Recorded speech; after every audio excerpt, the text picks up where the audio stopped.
श्री अरविंद शक्तिमयी पाठचक्र अनुकूल एक भक्तिर अर्घ्य निवेदन करने माँ पाद पद्म एक भक्तिर अर्घ्य निवेदन करने आज आम सह अच्छा रेणुगोलापा भुवनेश्वर अपा को मु अनुरोध करुच्ची से एक भक्तिर अर्घ्य माँ पाद पद्म निवेदन करेंगे। ओम आनंदमयी चैतन्यमयी सत्यमयी परम सम्माननीय रत्न मंजरी अपा भवेश भाई पूज्य भवेश भाई एवं उपस्थित मातृ परिवार समस्त अपा भाई प्रणाम। नीति केते कथा शिखाउछ मा तथापि जाउछि भूली। नीति केते कथा शिखाउछ मा तथापि जाउछि भूली। अजଣା ଶୁଣା ଦୁର୍ଗମ ପଥେ अजଣା ଶୁଣା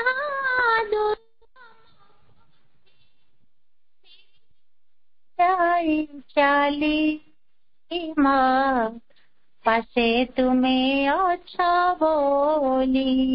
माँ पासे तुम्हें अच्छा बोली। नीति केते कथा शिखाउछ माँ तथापि जाउछि भूली। अलिक सपन भौरी रे खेली मनर बोईत सारा। तरंग मायार मोहरे मोहित होइअछि दिगहरा। अलिक सपन भौरी रे खेली मनर बोईत सारा।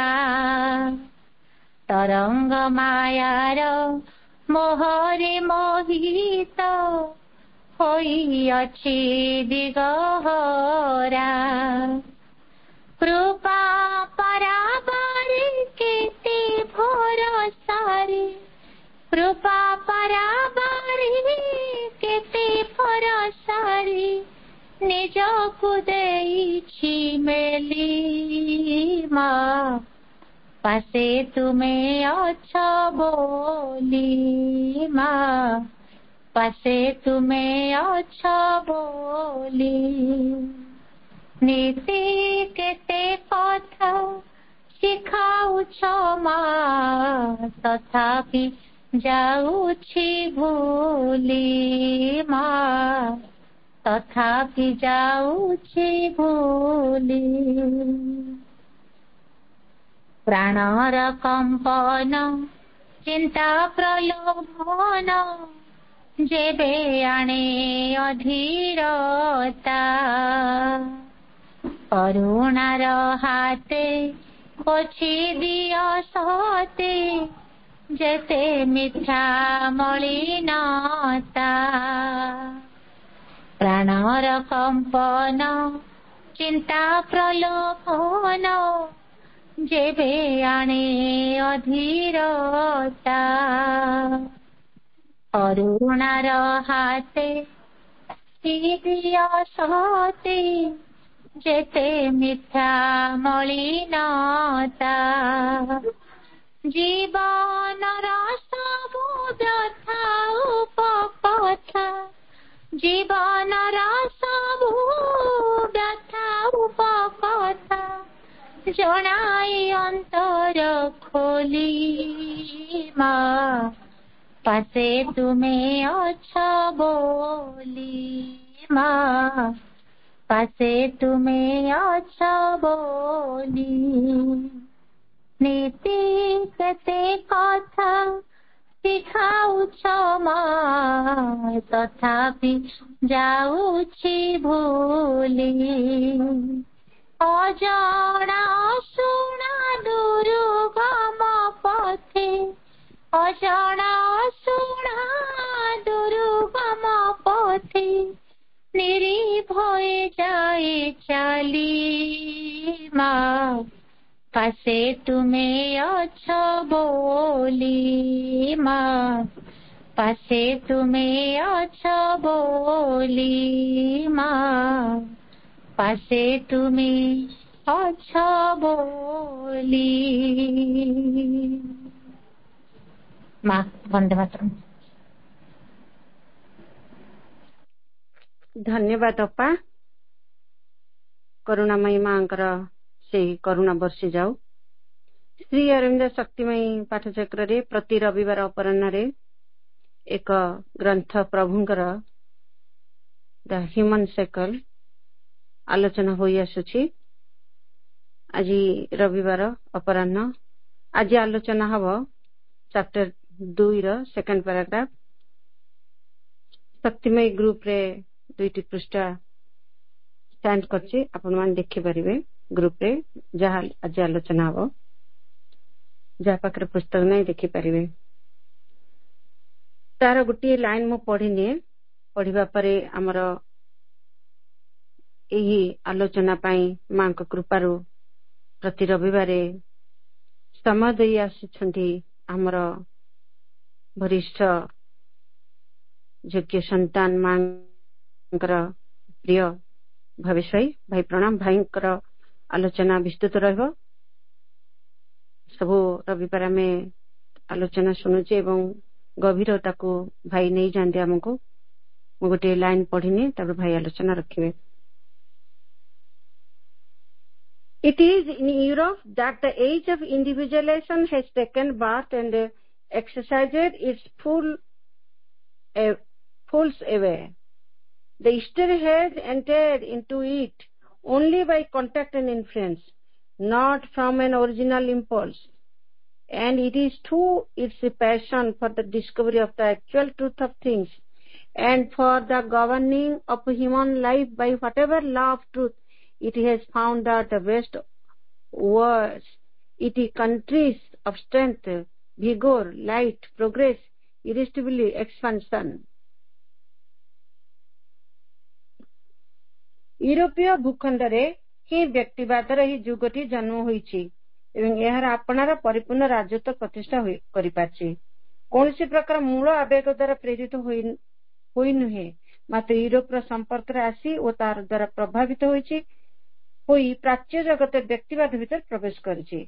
वस्तुगुड़िकर वास्तव सत्यटी को से खोजी बाहर करबा लागि एवं एहा द्वारा जहा किछि सत्य विधान गोचर को आसी परछि ताहारी द्वारा मनुष्य जीवन को अनुशासित करी रखिबा लागि पाश्चात्य जगतर जो बलवत्ती एवं अदम्य आकांक्षा रही ताहारी बल ही शताब्दी धरी बल शक्ति आलोक अग्रगति तथा अप्रतिरोधी संप्रसारण अधिकारी होई पारछि। भाई को अनुरोध करे भाई यार विस्तृत आलोचना रखिए। भाई प्रणाम, वंदे मातरम।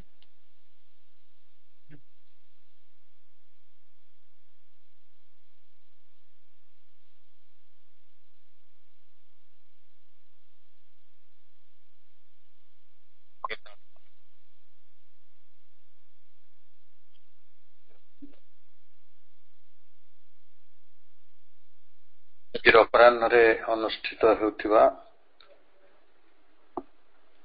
ह्यूमन साइकल पुस्तकर अध्ययन वर्ग रे उपस्थित रहिथिबा समस्त मातृ संतान मानक हृदय स्वागत एवं शुभेच्छा।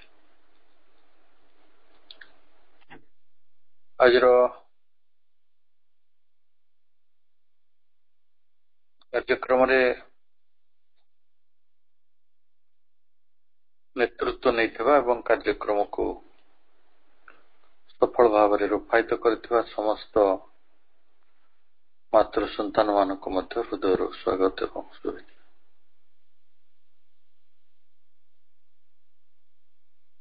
आमे विगत दिन रे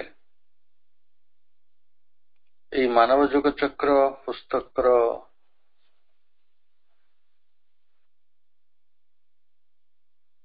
द्वितीय अध्याय प्रथम पैराग्राफ टी पढ़ी थे। आज आम द्वितीय पैराग्राफ टी पढ़ा को जाउछंती। ସେଥିରେ ଯୋଉ କଥାଟିକୁ ପଢୁଥିଲେ ସେଇ ଏଥିରୁ ଆରମ୍ଭ କରିବା second paragraph. It is in Europe that the age of individualism has taken birth. ତାହେଲେ ଗୋଟେ ଏଜ୍ ଅଫ୍ କନଭେନସନ ପରମ୍ପରା ପ୍ରଧାନ ଦେଶ ଗୋଟେ ଯୁଗ ରହିଥିଲା। ସେଟା ୟୁରୋପରେ ବି ଥିଲା, ଏସିଆରେ ବି ଥିଲା, ଭାରତରେ ବି ଥିଲା, କିନ୍ତୁ ଗୋଟେ ଏଜ୍ ଅଫ୍ ଇଣ୍ଡିଭିଜୁଆଲିଜମ ବ୍ୟକ୍ତିବାଦର ଯୁଗ। ଆପଣ ନିଜେ ଚିନ୍ତା କରନ୍ତୁ, ଯେତେବେଳେ ମଣିଷ ପରିବାରରେ ବଞ୍ଚିପାରେ ନାହିଁ, ମଣିଷ ଯେତେବେଳେ ଗୋଟେ ସମୂହ ଭିତରେ ବଞ୍ଚିପାରେନି, ସମାଜରେ ତାକୁ ବଞ୍ଚିବାକୁ ସ୍ଥାନ ଦିଆଯାଏ ନାହିଁ, ବା ସେ କୌଣସି କାରଣରୁ ସମାଜ ପ୍ରତି ବିତସ୍ପୃହ ହୋଇ ପଡେ, ତ ସ୍ୱାଭାବିକ ଭାବରେ ସେ ଗୋଟେ ଏକଲା ଜୀବନ ଭିତରକୁ ଚାଲିଯାଏ, ବ୍ୟକ୍ତିଟି ମୁଖ୍ୟ ହୋଇଯାଏ, ସମାଜଟି ଗୌଣ ହୋଇଯାଏ। ଏଇଟାକୁ କହନ୍ତି ବ୍ୟକ୍ତିବାଦ, ଇଣ୍ଡିଭିଜୁଆଲିଜମ। ଆଜି ପୃଥିବୀରେ ଏପରି ସ୍ଥିତି ଆସିଲାଣି, ଲୋକେ ଅଧିକ ଇଣ୍ଡିଭିଜୁଆଲିଷ୍ଟିକ, ଅଧିକ ସାମାଜିକ ଆମେ ହେଇକି ରହିନୁ। ସମାଜର ଆମ ଉପରେ କଥା କହିବାର ଅଧିକାର ନାହିଁ। ହଁ, ଆମେ ଗୋଟେ ରାଷ୍ଟ୍ରରେ ରହୁଛେ, ରାଷ୍ଟ୍ରର କିଛି ନୀତି ଅଛି, ସମାଜର କିଛି ନୀତି ଅଛି, ସେ ତାର ନୀତି ନିୟମ ଗୁଡିକ ଯଦି ପାଳନ କରାଯାଇ ପାରୁନାହିଁ, ତାହେଲେ ସମାଜ ଆପଣଙ୍କ ବିରୁଦ୍ଧରେ ଯାଇପାରେ, କିନ୍ତୁ ଆପଣ ସମାଜକୁ ମାନିବାକୁ ବାଧ୍ୟ ନୁହନ୍ତି। ବ୍ୟକ୍ତି ଗୌଣ ନୁହେଁ, ବ୍ୟକ୍ତି ହେଉଛି ମୁଖ୍ୟ। ଗୋଟେ ସମୟ ଥିଲା ସମାଜ ହିଁ ଥିଲା ମୁଖ୍ୟ, ତେଣୁ ସେଇଭଳି ଗୋଟେ ସମୟରୁ ଅନ୍ତତଃ ଆଧୁନିକ ମଣିଷ ମାନେ ବାହାରି ଆସିଛନ୍ତି। ଆଜି ବି ଧରନ୍ତୁ, ଆପଣ ଯଦି ଗୋଟେ ଟ୍ରାଇବାଲ ସୋସାଇଟି ଯିବେ, ଯୋଉମାନେ ଆମର ଆଦିମ ସଂସ୍କୃତି ଗୁଡିକୁ ଏବେ ବି ମାନୁଛନ୍ତି, ସେମାନେ ସମାଜରୁ ବାହାରନ୍ତିନି। ଆମ ଜଗତରେ ଅନେକ ଜାତି ଅଛନ୍ତି, ଯୋଉମାନେ ସେ ଜାତି ଭିତ୍ତିକ ଜୀବନଟେ ବଞ୍ଚନ୍ତି, ସେମାନେ ସେ ଜାତି ଆଣ ମନୋଭାବ ଭିତରୁ ବାହାରନ୍ତି ନାହିଁ। ଆପଣ ଅନେକ ଜାତି ସବୁ ଓଡିଶାରେ ବି ଅଛି, ଓଡିଶାର ବିଭିନ୍ନ ଜିଲ୍ଲା ମାନଙ୍କରେ କିଛି ଜାତି ଅଛି, ଯୋଉମାନେ ତାଙ୍କ ଜାତି ଆଣ ମନୋଭାବରେ ମୋଟେ ବାହାରିବେନି। ତାଙ୍କ ଜାତିର ଯୋଉ ବିଚାର ରହିଛି, ଯୋଉ ପ୍ରକାର ଗତି ରହିଛି, ଠିକ ସେମିତି ସେମାନେ ବଞ୍ଚନ୍ତି।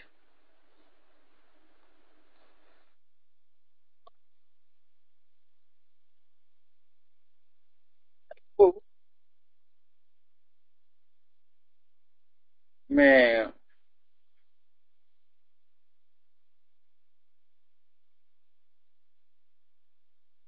ଭିନ୍ନ କରିପାରୁ ନାହାନ୍ତି, କିନ୍ତୁ ଯୋଉଠି ଭିନ୍ନ ହେଇପାରୁଛି ସେଟା ୟୁରୋପ ଭଳିଆ ଦେଶ, ଗୋଟେ ମହାଦେଶ। ଆପଣ ସେମାନଙ୍କୁ ଦେଖୁଥିବେ, ତାଙ୍କର ଜୀବନଟି କିଭଳି ସମୁନ୍ନତ, ତାଙ୍କ ଜୀବନଟି କିଭଳି ଭାବରେ ବିଜ୍ଞାନ ଭିତ୍ତିକ ଜୀବନଟି, ଆଧୁନିକ ଜୀବନ ସେମାନେ ବଞ୍ଚନ୍ତି। ବ୍ୟକ୍ତିବାଦର ଯୁଗଟି ୟୁରୋପରୁ ଆରମ୍ଭ ହେଇଛି ବୋଲି ଶ୍ରୀ ଅରବିନ୍ଦ କହୁଛନ୍ତି। ଖାଲି ସେତିକି କହୁନାହାନ୍ତି, କହୁଛନ୍ତି ଏକ୍ସରସାଇଜ ଇଟ୍ସ ଫୁଲ ୱେ, ମାନେ ପୂର୍ଣ୍ଣ ପ୍ରତିଷ୍ଠା ମଧ୍ୟ ସେ ବିସ୍ତାର କରିଛନ୍ତି ବ୍ୟକ୍ତିବାଦର। ଏପରି ଯୁଗଟିଏ କାହିଁକି ଆସିଲା? ସେ ଯୋଉ ଏକ୍ସରସାଇଜ ଇଟ୍ସ ଫୁଲ ୱେ, ତାର ସମଗ୍ର ରାଜତ୍ୱ ଯେ ବ୍ୟାପିଗଲା, ସମସ୍ତେ ବ୍ୟକ୍ତିବାଦ ଭିତରକୁ ଚାଲିଗଲେ। ଆଜି ଆପଣଙ୍କ ଘରେ ଯୋଉ ପିଲାମାନେ ଅଛନ୍ତି, ସେମାନଙ୍କୁ ଦେଖିବେ ସେମାନେ ସାମାଜିକ କି ବ୍ୟକ୍ତିବାଦର କଥା, ତାଙ୍କ ଜୀବନ ସେ ନିର୍ଣ୍ଣୟ ନେବେ ସବୁ ସମ୍ପର୍କରେ, ପାଠପଢା ସମ୍ପର୍କରେ। ଗୋଟେ ସମୟରେ କଣ ପଢିବ ସେଟା ବାପା ମା ସ୍ଥିର କରୁଥିଲେ, ଆଜି ସେ ସମୟ ଗଲା। ବାପା ମା କୁ ଆଉ 5 ଜଣ ଉପଦେଶ ଦଉଥିଲେ, ତା ବାପା ଅଜା ଆଈ ସମସ୍ତେ କହୁଥିଲେ ପୁଅଟା ଏଇଆ ପଢୁ, ଏଇଆ କରୁ। ଶେଷରେ ପାଠ ପଢା ସରିଲା, କୋଉଠି ଚାକିରି କରିବ ତା ବି ସମାଜରେ ନିନ୍ଦା କରୁଥିଲା।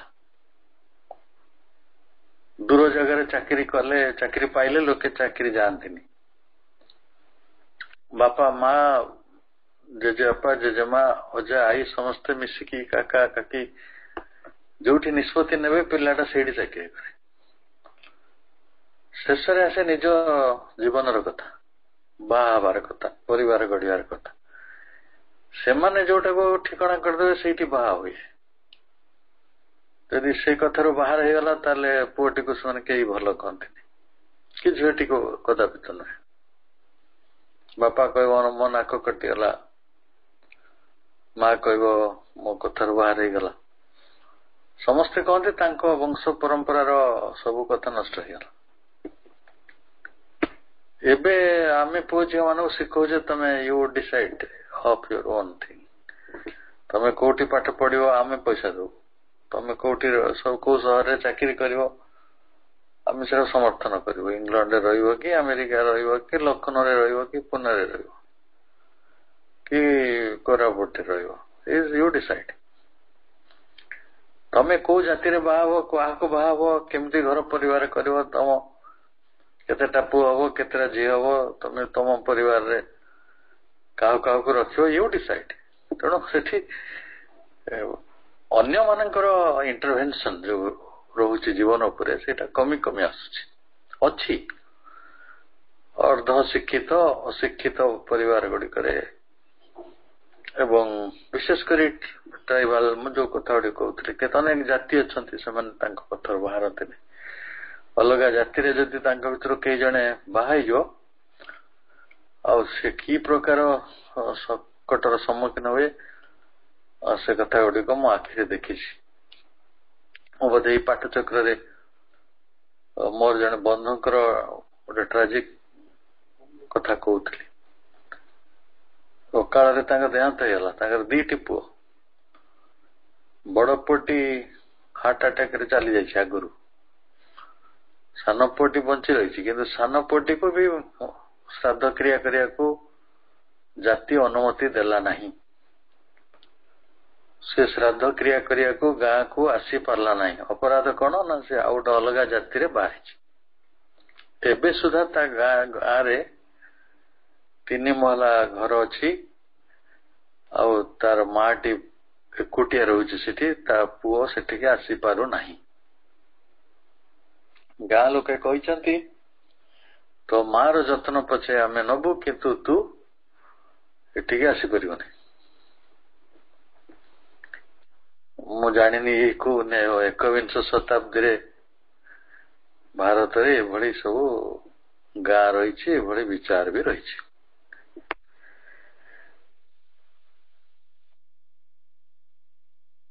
ଆପଣ ରୀତି ଯୁଗର କେତେ କଥାକୁ ଆମେ ଆଲୋଚନା କରିଛନ୍ତି। ଏଇ ଯୋଉ ରୀତି ଯୁଗ ରହିଥିଲା କନଭେନସନ ର ଯୁଗରେ ମଣିଷ ଯେ ଗୋଟେ ସମାଜ ପାଇଁ କେତେ ଭାବରେ ପୀଡିତ ହେଇଛି ସେ କଥାଟା କିଏ ନ ଜାଣେ। କିଛି ସୁବିଧା ବି ଥିଲା, କିନ୍ତୁ ସୁବିଧା ଅପେକ୍ଷା ଗୋଟେ କଲେକ୍ଟିଭ ଇଗୋ ବେଶୀ କାମ କରୁଥିଲା।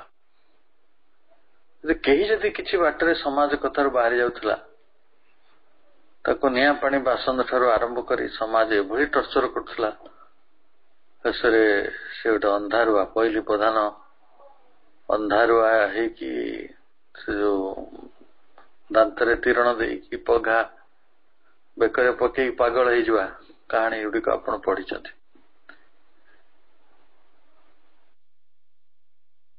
ତେଣୁ ଏଇଠି ଯୋଉ ବ୍ୟକ୍ତିବାଦଟି ଆସିଥିଲା, ତାର କାୟା ବିସ୍ତାର କରିଥିଲା, ସେଇଟା ପୁଣି କିପରି? The East has entered into it only by contact and influence, not from an original impulse. ୟୁରୋପରେ ଯୋଉ ଇଣ୍ଡିଭିଜୁଆଲିଜିମ ଟି ଆସିଲା, ସେଟା ପ୍ରାଚ୍ୟରେ ଇଷ୍ଟରେ प्रवेश भी कला केमिति प्रवेश कला ना कंटाक्ट द्वारा माने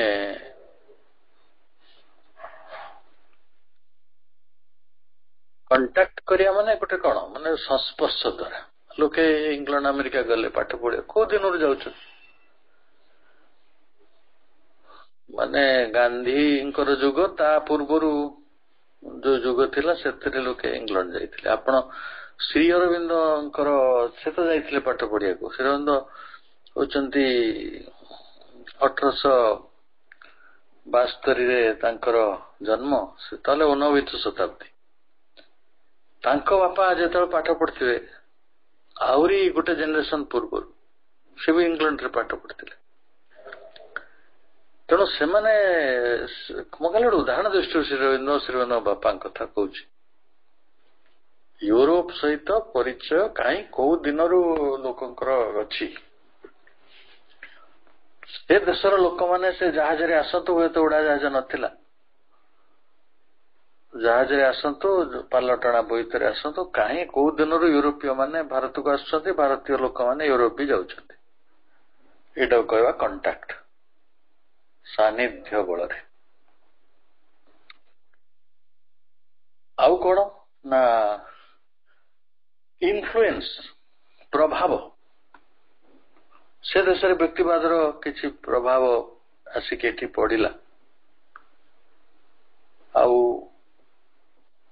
किंतु not from an original impulse कहले मूल आवेग द्वारा प्रेरित होइकि नुहे बरं यूरोपर कंटाक्ट रे संपर्क रे आसिकी एवं तार प्रभाव भितर आसिकी प्राच्य व्यक्तिवाद भितर प्रवेश कला प्राच्य कहले आमे समग्र एशिया भूखंड को देखिवा अफ्रिका को भी देखिवा कंटाक्ट केमिति हला यूरोप को अफ्रिकीय माने गले यूरोप को अफ्रिकीय माने भी किणा ही जाउथिले निग्रो माने सब जाइकी सब कृतदास होते यूरोप रे जगह बाड़ी यूरोपियन माने समान तो अन्य देश को जाइकी गोटे कॉलोनी स्थापन करिवारे तांकर भारी अभ्यास सेठी जगह बाड़ी सहज रे मिले तांकर पैसा पत्र अच्छी से जीवे सेठी कौन गोटे विराट विराट सब एरिया सब किणिकी रहिबे जिते से जीवे कंटाक्ट इन्फ्लुएंस रे आमे आसीबा नहीं आसीबा तांको शिक्षा संस्कृति आमको प्रभावित करिवो आमे एई बाटरे तांको पाखु तांको एई व्यक्तिवाद पाखु आसीछु तेणु and it is to its passion for the discovery of the actual truth of things प्रकृत एक्चुअल ट्रूथ ऑफ थिंग्स माने वस्तु गुड़िकर जो वास्तव सत्य को डिस्कवर करने खोजी बाहर करने तेणु जहा किछि गोटे सत्य the governing of human life by what ever law of truth गोटे सत्यर विधान जो मनीष जीवन को गवर्न करुछि ताको परिचालित करुछि से कथा जो मनीष जानुछि सेठी कौन है ना it has found that the West owes its centuries of strength, vigor, light, progress, irresistible expansion. मनीषर जीवन को जेते गोटे सत्य पाइछि ना मनीष पाउछि ना निरंतर जो सत्यटा को से आविष्कार करुछि एक्चुअल ट्रूथ ऑफ थिंग्स से सत्यटा को नहीं कि निज जीवन टी को से परिचालित करिया को चाहूछि से सत्य विधान द्वारा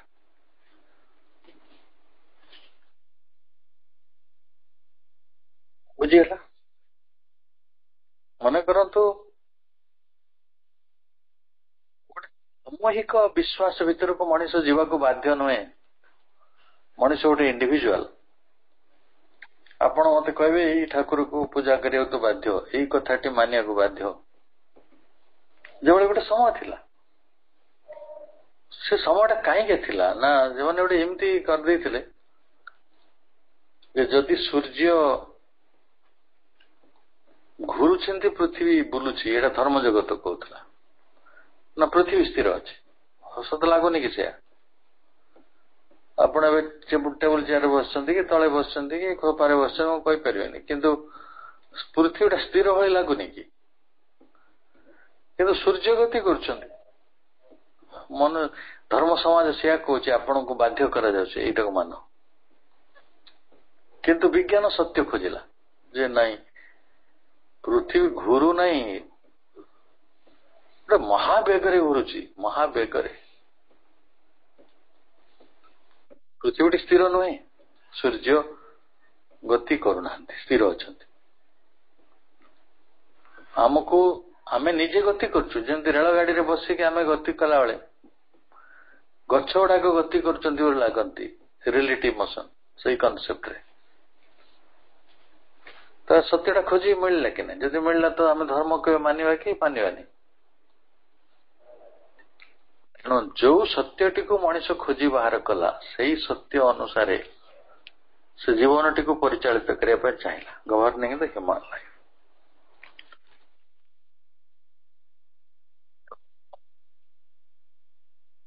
एथिपाई पाश्चात्य जगत रे गोटे गोटे पेशन थिला ए दिगरे गोटे इच्छा थिला बलवती इच्छा गोटे आकांक्षा रही जे जो सत्यटी को से पाउछि से सत्यटी को नहीं से जीवन को परिचालित करिवो एई भଳି जो आकांक्षाटी रही थिला तार तेणु से खोजुछि नुआ नुआ सत्य तेणु शताब्दी शताब्दी धरी सेंचुरीज कौन से खोजी मनीष ना स्ट्रेंथ गोटे सामर्थ्य बल बल खोजुछि भिगर गोटे शक्ति खोजुछि लाइट आलोक खोजुछि प्रोग्रेस गोटे प्रगति खोजुछि आ गोटे इरिजिस्टिबल एक्सपांशन अप्रतिरोधी संप्रसारण को से वो करुछि माने अधिकार पाइछि शताब्दी शताब्दी धरी माने करंतु न पाइछि कि आलोक माने ज्ञान आपण को 300 वर्ष तले मेडिकल साइंस जाते आज से अच्छी कि मो बोधे पाठचक्र को आसिया पूर्व गोटे भिडियो पाइले से भिडियो है आगामी समय गोटे शब को चारि कांध देवाई लोक ना शबटा को आम भारत कथा कह अन्य देश में चारि कांध दरकार होनी कि किसी कोकई बंधा होनी निज निज तरीका अच्छे शब गुड़ी को किभली डिस्पोज करा जाए आफ्टर डेथ जदि विभिन्न धर्मर विभिन्न जो तरीका रही आप देखिए आप निजे आश्चर्य रियली सत्या कौन गोटे बड़ कूओ थाए कूओ टाइप रो जो पासी से माने बॉडी को लेकिन से रखी दिखते उद्देश्य जे चढ़ई माने खाई दिंतु बड़ बड़ भलचर्स से तो खाइबे ना जो शागुणा एवं शागुणा मरीगले ये जो विष प्रयोग है अत्यधिक परिमाण रे धान क्षेत्र गुड़िक अन्य क्षेत्र गुड़िक सबू पृथ्वीर भाइब्रेशन माने जो परिवेश को सब बदल दिया गलाने जो कीट पतंग माने सब रही सब बहु भाव पॉइजनस ताको गोटे गोटे प्राणी खाई अवलुप्त हो गलानी आप देखु न भलचर्स पाइबे चिल शागुणा एवं मिलू ना कुआ भी वंश लोप हो गलानी क्या भा कोठी थे अच्छा सब चेहरा बदल गलानी धीरे धीरे से पलैबे पृथ्वी तो ये कौन करेंगे तो कन्वेंशन रे रही से मरीगला पर शागुणा खाइब तो ये शागुणा ना खाइब किए तो कृत्रिम शागुणा तैयारी हो कि कौन से तो खाई हजम कर ହାଡ ଖାଇପାରିବନି। ସେ ଗୋଟିଏ ପକ୍ଷୀ ଯେ ହାଡକୁ ହଜମ କରିଦିଏ। ହାଡକୁ ହଜମ କରିପାରିବା ଏପରି ଗୋଟେ ସାମର୍ଥ୍ୟ ଯୋଉଟା ଭଗବାନ ସେଇ ପକ୍ଷୀକୁ ଦେଇଛନ୍ତି, ମହାପ୍ରକୃତି ବିଜ୍ଞାନ ଅନୁସାରେ ଦେଇଛି। ଏଇଥିପାଇଁ ଦେଇଛନ୍ତି ଯେ ହାଡକୁ ଖାଇବାକୁ ପଡିବ, ନହେଲେ ହାଡ ଗୁଡା ସବୁ ପଡି ରହିବ ଚାରିଆଡେ। ତେଣୁ ବଡ ବଡ ଶାଗୁଣା ମାନେ ବଡ ବଡ ହାଡକୁ ଗିଳି ପକାନ୍ତି ଆଉ ହଜମ ବି କରିଦିଅନ୍ତି। ମଣିଷ ଭଗବାନଙ୍କ ସୃଷ୍ଟିକୁ ବିଘ୍ନିତ କଲା ପରେ କଣ ହବାକୁ ଯାଉଛି? ଆମ ଏଇ କନଭେନସନ ସବୁ ବଦଳିବ ବାଧ୍ୟ।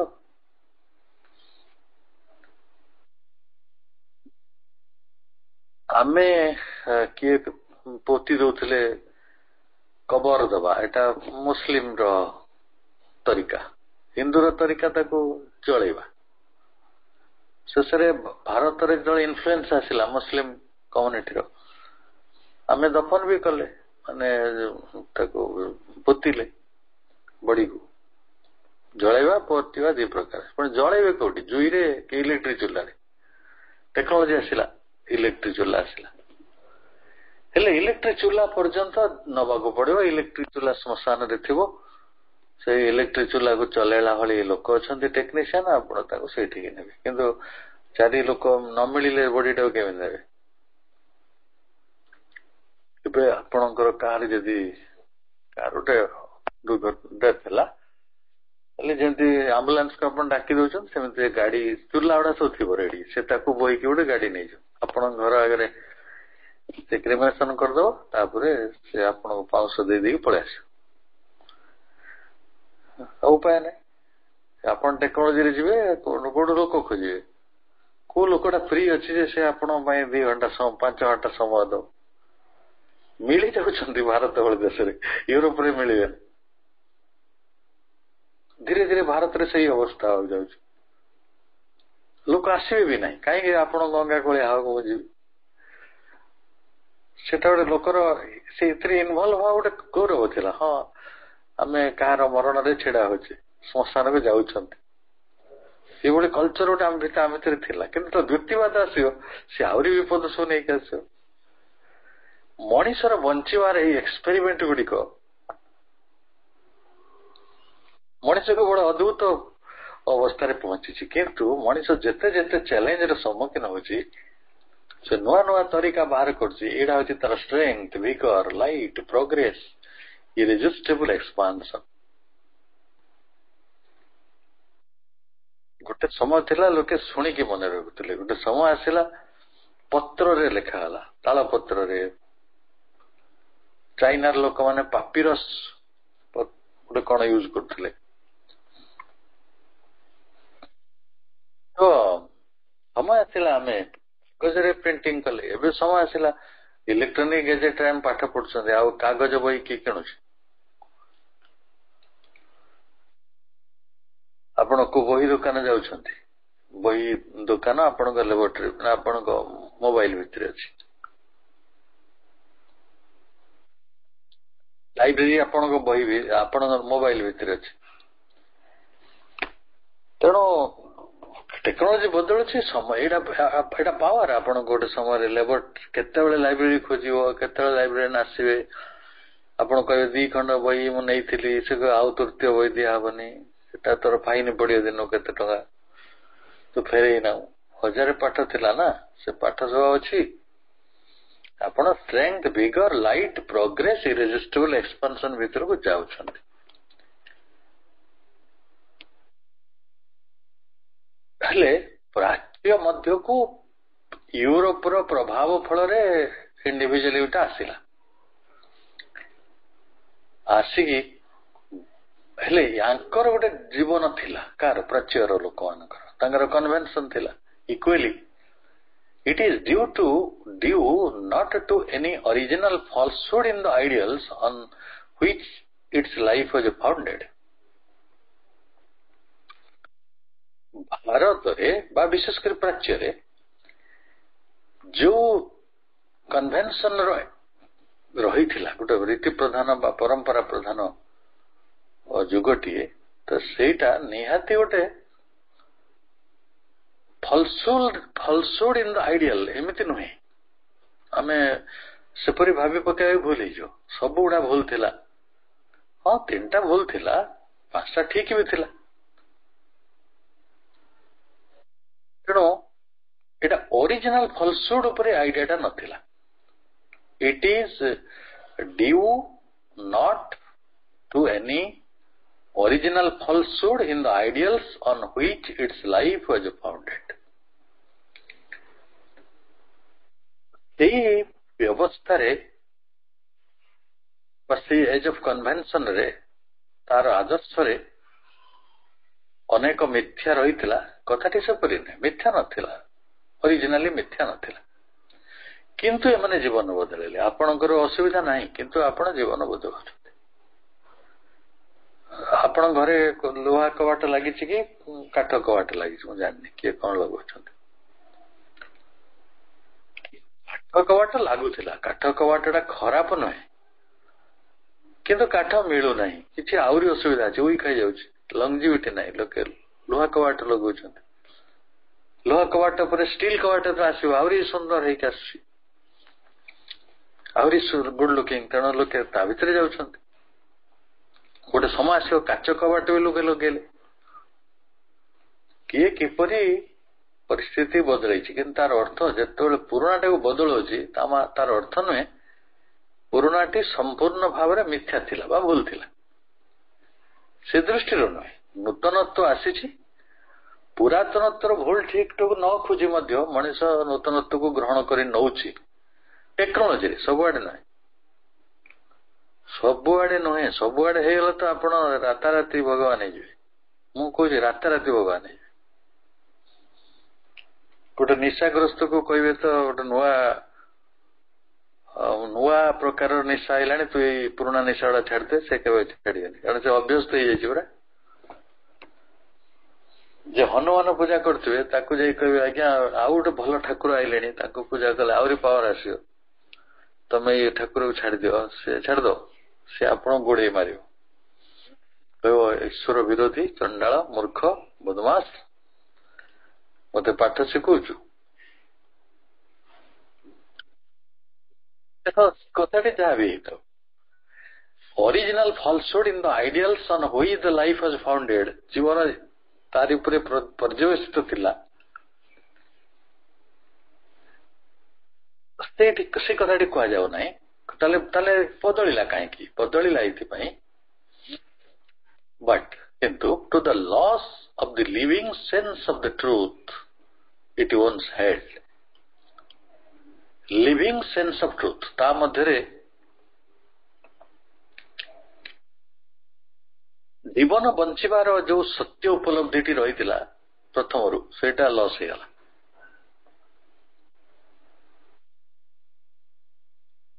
ମାନେ ଜୀବନଟି ଗୋଟେ ସତ୍ୟବୋଧ ଉପରେ, ଲିଭିଂ ସେନ୍ସ ଅଫ୍ ଦ ଟ୍ରୁଥରେ ଆଉ ରହିଲା ନାହିଁ। It's a long contended slumber in the cramping bonds of the mechanical conventionalism that the East has found itself helpless in the hour of its awakening. ଶ୍ରୀଅରବିନ୍ଦଙ୍କ ଇଂରାଜୀର ଷ୍ଟାଣ୍ଡାର୍ଡ ଦେଖନ୍ତୁ, ଯେ ଗୋଟିଏ ସମୟରେ ଗୋଟେ ଜୀବନର ଯୋଉ ଜୀବନ୍ତ ଲିଭିଂ ସେନ୍ସ ଅଫ୍ ଟ୍ରୁଥ, ଜୀବନ୍ତ ସତ୍ୟବୋଧଟି ଆଉ ଜୀବନରେ ରହିଲା ନାହିଁ, ଯୋଉଟା ଦିନେ ସେଟା ଧାରଣ କରିଥିଲା, ତାର ଅଧିକାରୀ ହେଇଥିଲା ସେ ଜୀବନ।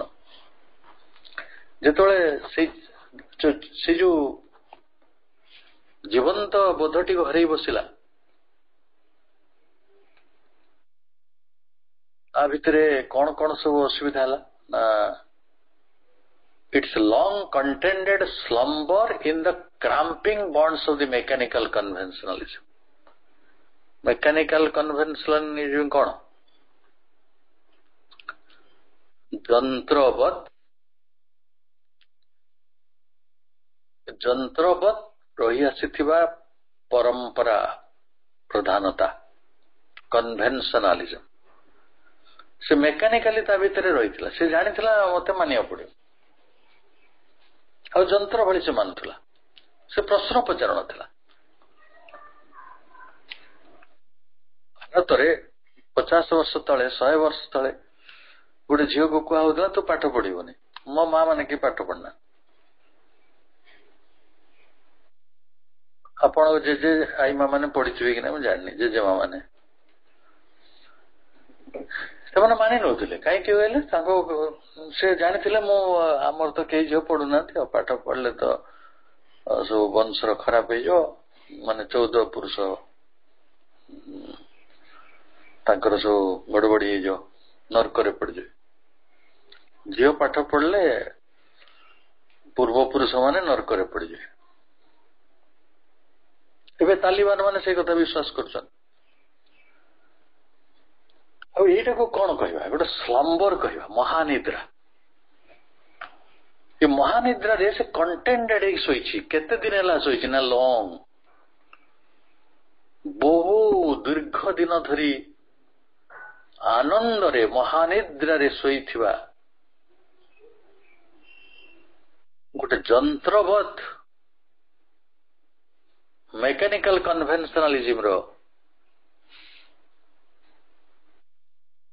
ଯୋଉ ପରମ୍ପରା ପ୍ରଧାନତାର କ୍ରାମ୍ପିଂ ବଣ୍ଡ ରହିଥିଲା ତା ପାଖରେ, ଗୋଟେ ସଂକୀର୍ଣ୍ଣ ବନ୍ଧନ। ସେ ଭାରି ଆନନ୍ଦରେ ଥିଲା ନା। ଆମ ଆଈ ମାନେ ପାଠ ପଢୁନାହାନ୍ତି ବୋଲି ଦୁଃଖିତ ହଉଥିଲେ। ଓ କି ସୁନ୍ଦର ମାନେ ପିଠା ବନଉଥିଲେ, ଗୋଟେ ଖୁସିରେ। ଆଜିର ଗୋଟେ ଝିଅକୁ ଅଟକେଇକି ଦେଖନ୍ତୁ, ତୁ ପାଠ ପଢିବୁନି, ପରମ୍ପରା ଥିଲା ଆମର ପାଠ ପଢିବାନି, ରେବତୀ ହବୁ, ଆଉ ତୁ ମାନେ ତୋର ଯଦି ପାଠ ପଢୁ ତୋର ପୂର୍ବପୁରୁଷ ନର୍କରେ ପଡିଯିବେ। କେନି ପାରିବେ? ସେଦିନ ସେମାନେ ଆନନ୍ଦରେ ଗ୍ରହଣ କରୁନଥିଲେ, କାରଣ ଗୋଟେ ମହାନିଦ୍ରାରେ ଗୋଟେ ସଂକୀର୍ଣ୍ଣ ବନ୍ଧନ ଭିତରେ ଗୋଟେ ଜାତି ରହିଥିଲା।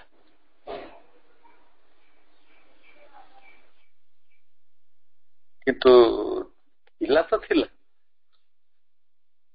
itself helpless in the hour of its awakening। ଯେତେବେଳେ ପ୍ରକୃତି ସବୁ ଜାଗରଣ ଆଣିଲା, ସେତେବେଳେ ସେ ଭାରି ଅସହାୟ ବୋଧ କଲା। ଭାଇ ଭଉଣୀ ମାନେ, ମୁଁ ବି ଆପଣଙ୍କ ଭଳି କେତେଥର ପ୍ରାଚ୍ୟ ସଂସ୍କୃତି ବହୁତ ଭଲ, ପାଶ୍ଚାତ୍ୟର ସଂସ୍କୃତିଟା ବହୁତ ଖରାପ, ଆମେ ବି ଗାଳି ବନ୍ଦ କରିଛୁ, କାରଣ ଆମକୁ କିଏ ଶିଖେଇ ଦିଅନ୍ତି। ଗମ୍ଭୀର ହେଇକି ଚିନ୍ତା କରିବେ, ସମାଜରେ ଯୋଉ ପରିବର୍ତ୍ତନ ହଉଛି, ବିବାହକୁ ନେଇ, ବିଚ୍ଛେଦକୁ ନେଇ, ଛାଡପତ୍ରକୁ ନେଇ, ଆମ ମା, ଆମ ଆଈ, ଆମ ଜେଜେମା ମାନେ ଯୋଉ ଗୋଟେ ମେଲ ଚୌଭିନିଜିମର ଶିକାର ହେଇଥିଲେ, ସେମାନେ ଜାଣିଥିଲେ ପୁରୁଷ ହଉଛି ଖାଲି ଗୁରୁ ନୁହେଁ, ମାଲିକ ନୁହେଁ, ପୁରୁଷ ହଉଛି ପ୍ରଭୁ, ପରମାତ୍ମା ସବୁ। ତାପରେ ଏବେ ବି ଥିବ ଗାଁ ଗହଳିର ମାଟି କାନ୍ଥ, ଆଉ ତ ଆଜିକାଲି କେହି ଫଟୋ ଟାଙ୍ଗୁ ନାହାନ୍ତି, ମାଟି କାନ୍ଥରେ ସବୁ ଫଟୋ ଟଙ୍ଗା ହଉଥିଲା। ମୁଁ ଗାଁରେ ଯାହା ଘରକୁ ଯିବି, ସେ ତାଙ୍କର ବାହାଘର ହେଇଥିବ, ସେ ବୋଉଟି 2-4ଟା ରୁମାଲରେ ବୁଣିକି ଆଣିଥିବ।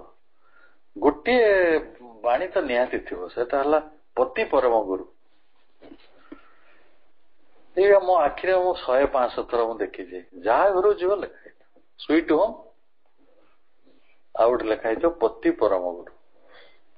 ପତି ପରମ ଗୁରୁ ହେଇଥିଲେ 5 ଜଣରେ କାହିଁ ପିଟେ?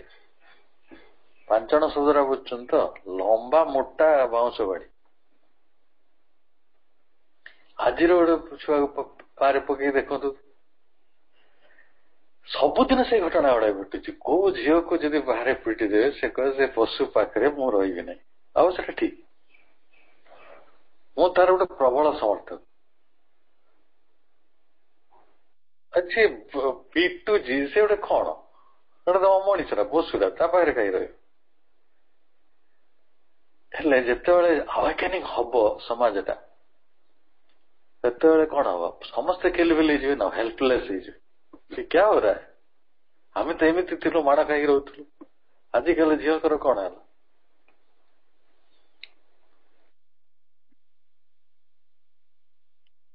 ଆମେ ତ ଏତେ, ଆମକୁ ଲୋକେ ଏତେ ଖରାପ ବ୍ୟବହାର କରୁଥିଲେ, ଅଥଚ ଆମେ ତାକୁ ସବୁ ସହିକି ରହିଥିଲୁ।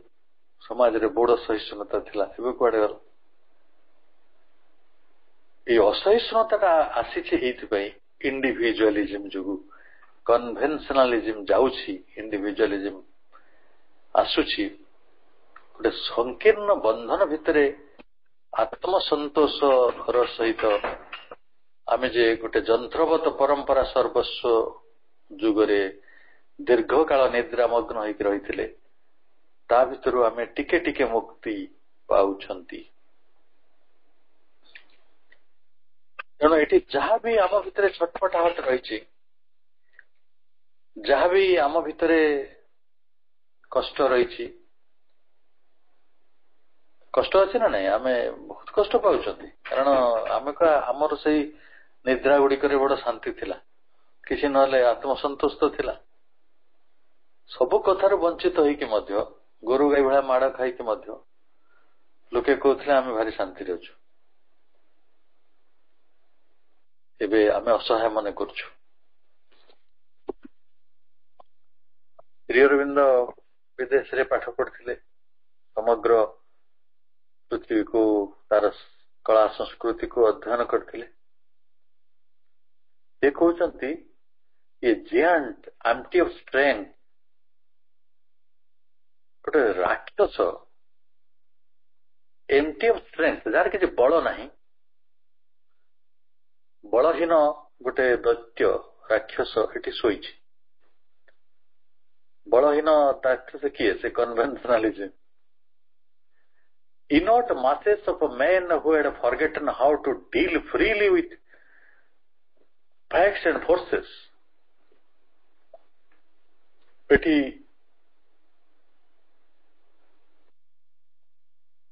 inert masses, inert କହିଲେ ନିଷ୍କ୍ରିୟ, ନିଷ୍କ୍ରିୟ ଜନସାଧାରଣ ବା ଗୋଷ୍ଠୀ ଅଫ ମେନ୍, ମଣିଷର, ଯୋଉମାନେ ବର୍ତ୍ତମାନ କଣ କରିଛନ୍ତି,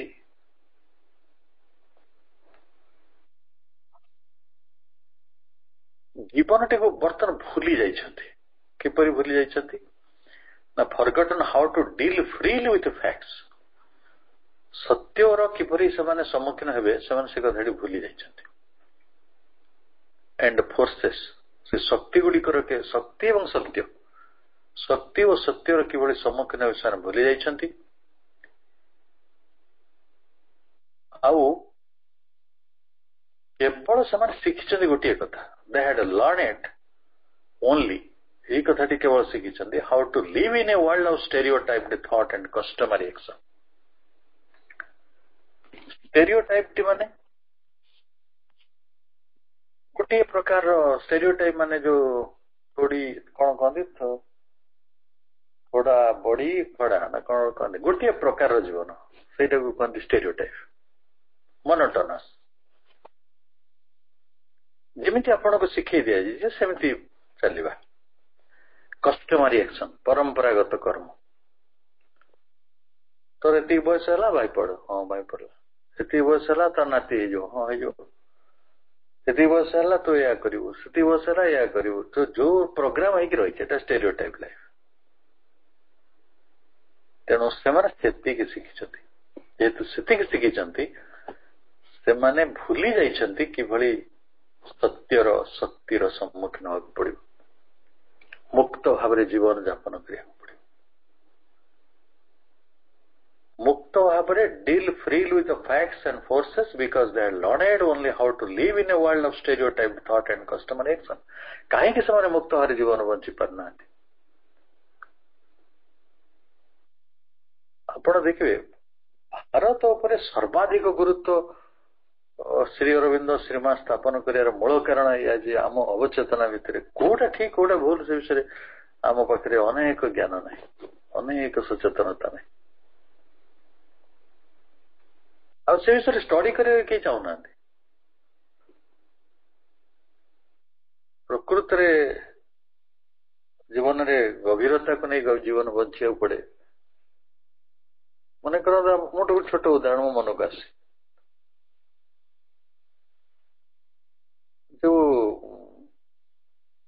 extra marital relationship, Europe Bharat भी थिला किंतु भारतीय लोक स्वीकार कर कहीदेव तम कृष्ण जहाँ ठाकुर कर पूजा कर एक्सट्रा मैरिटल रिलेशनशिप गुड़िक अनेक समय उत्साहित कर रागिजे ना भूल बुझे आप कॉन्सेप्ट गोटे सत्य को नहीं जो क्लारिटी से आसुना गोटे समय आम कहूँ से बैध केत कहूँ नाई ना से अपराध आम मुंडे अच्छी कौन मैंने मो से सेन्स पचार जो कौन क्लारिटी कहीं कौटा ठीक कह ना भाई ठीक से तेणु प्रभु कहते एमाने भूली जाइछंती गोटे फ्री लाइफ बंचीबार एमाने इनॉट मासेस ऑफ मैन एमाने निष्क्रिय मनुष्यर समूह जो माने सत्यर सामना करती ना शक्ति को डील कर जानी ना से माने गोटे स्टेरियोटाइप थॉट केवल गोटे जंत्रवत चिंता करती जे जमी चिंता शिखई देछि कस्टमर एक्शन रीति सर्वस्व क्रियाशीलता माने बापा मरीगले या कर कहीं कर पचारे स्टेरियोटाइप पूरा इमिति बाहागर हुए से पचार कहीं क्यों कहीं हुए हूँ तो कन्वेन्शन हो समस्त मो बापा कहला ता बापा कहला ता बापा कहला या होता यही मंत्र पढ़ा होता तेणु न्यूनेस कोट स्टेरियोटाइप किंतु जेते कि बदल है मुझे बहुत एग्जांपल दूसरी केमी बदलू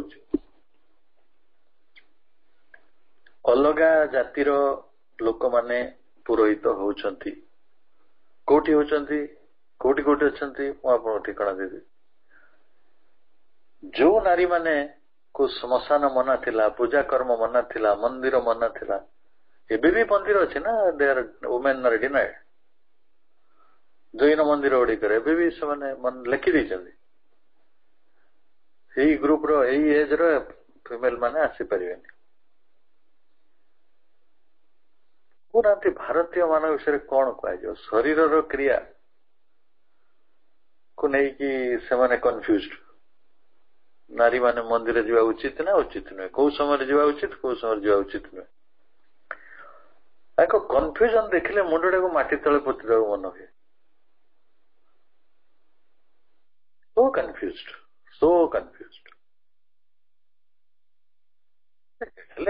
10-15 जन कन्फ्यूज हेले चलिबा कोटी कोटी लोक कन्फ्यूज होउछंती कोटी कोटी लोक जानी पारना शिव को आम पानी दवा कि शिव आमको पानी दे व्हाट ए नेशन ब्यूटीफुल माने इडियोसिटी को केवल एंजॉय करा जाय परिबा केवल एंजॉय करा जाय and that is happening the things are funny से माने कहते विश्वास जदि आपण विश्वास विरुद्ध रखे आप बेकू काटिदे छुरी चारिआडे बुलुच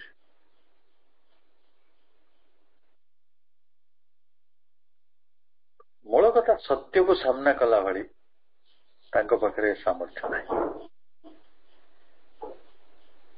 से आम कन्वेन्शनल हो पड़ू किंतु इंडिविजुअलिज्म केमिति आम भितर प्रवेश करुछि महाप्रकृति से प्रवेश करुछन आम चिंता चेतना सब बदलुछि लोके कन्वेन्शन पर प्रश्न पचारुछंती उठाउछन से प्रश्न